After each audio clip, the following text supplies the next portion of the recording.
बचाने निकले हैं। आओ हमारे साथ चलो, वापस लो। मोदी शाह होश में आओ, होश में आओ, होश में आओ। काला कानून वापस लो, वापस लो, वापस लो। कि जल्द से जल्द ये वक्फ एक्ट जो आपने लागू किया है इसको विड्रा किया जाए। इसी तरीके से हमारे सभी जो तंजीमें हैं, मिली तंजीमें, दीनी तंजीमें, सियासी समाजी सभी तंजीमें इस वक्फ एक्ट को लेकर मुसलसिल जिद्दोजहद कर रहे हैं, तहरीकें कर रही हैं, जलसे कर रहे हैं, जुलूस कर रहे हैं, रैलियां कर रहे हैं और अलग अलग बिरादर वतन से मिल रहे हैं जो संविधान पर यकीन रखते हैं। वो सभी हजरात से मुलाकातें कर रहे हैं और सभी मज़ाहिब के तकरीबन लोगों का और सेकुलर जहन रखने वालों का यही ख्याल है कि ये कानून एक संविधान का उल्लंघन करता है और इसमें मजहबी आज़ादी के खिलाफ ये कानून बनाया गया है। तो लिहाजा हम हुकूमत हिंद से और ख़ासकर सदर जमहूरिया से मुतालबा करते हैं, तमाम गुलबर्गा ज़िले की जानिब से, उलमा इकराम की जानिब से, दीनी, मिली, सियासी, समाजी तंजीमों की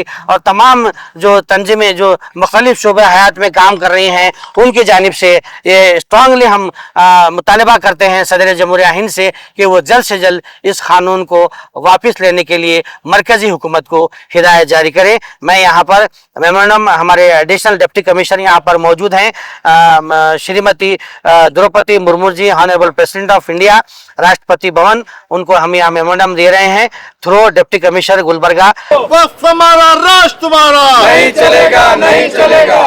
अस्सलाम वालेकुम। आज हम तमाम लोग आइए डिप्टी कमिश्नर ऑफिस को आए all India personal law board के डायरेक्शन पर। जैसा कि पूरे हिंदुस्तान भर में एक all India personal law board मुहिम चलाई है, वक्फ बचाओ, दस्तूर बचाओ, वक्फ बचाओ, मुल्क बचाओ। उसी के जिम्मन में all India personal law board की कॉल पर डिप्टी कमिश्नर को एक मेमोरेंडम देने के लिए आए थे। डिप्टी कमिश्नर के जरिए हमारे सदर जमहूरिया president of India Shrimati Murmu ji को, द्रौपदी मुर्मू जी को हम यहाँ पर स्ट्रांग डिमांड करते हैं। गुलबर्गा के तमाम लोग, तमाम शहरी मर्दों, खवातीन हजरात, तमाम लोग या ये चैनल से प्रेसिडेंट ऑफ इंडिया को रिक्वेस्ट करते हैं कि जल्द से जल्द काला कानून को वापस किया जाए, जो कि already supreme court of India में पेंडिंग है। इसलिए वापस किया जाए कि ये सीधा सीधा मजहब इस्लाम में, मुसलमानों की शरीयत में मुदाखलत है।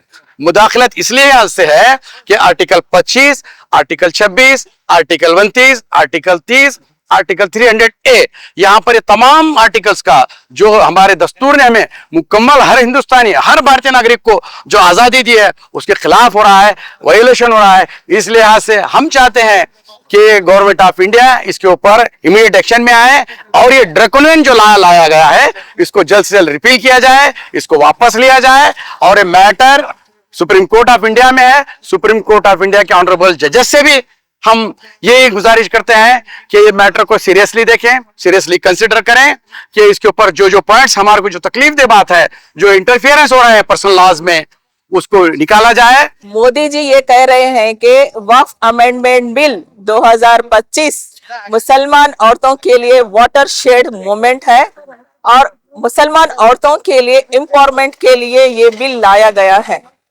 मैं मोदी जी से ये कहना चाहती हूँ कि हमारी वक्फ प्रॉपर्टी लेकर हमें इम्प्रूवमेंट करने का ये जो लॉजिक है ये टोटली क्या बोलती है, जीरो बेस्ड लॉजिक है। क्यों आप अपनी गवर्नमेंट से हम मुसलमान औरतों को क्यों एम्पावरमेंट नहीं करते?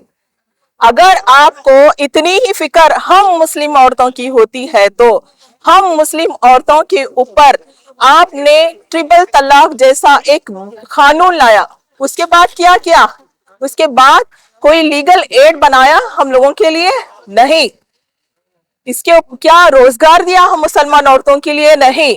क्या हम मुसलमान औरतों के लिए सेफ्टी के लिए कोई रूल रेगुलेशन बनाए? नहीं।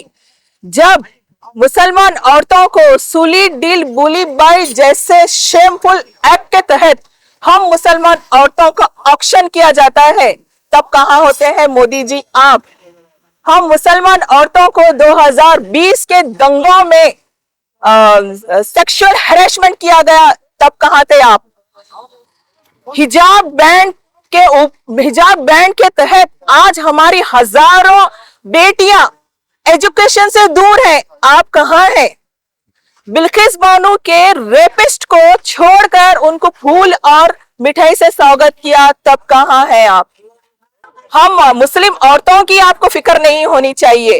इस देश के हर उस महिला को आपको फिक्र होनी चाहिए जिसको आज रोजगार की, सेफ्टी की सख्त जरूरत है।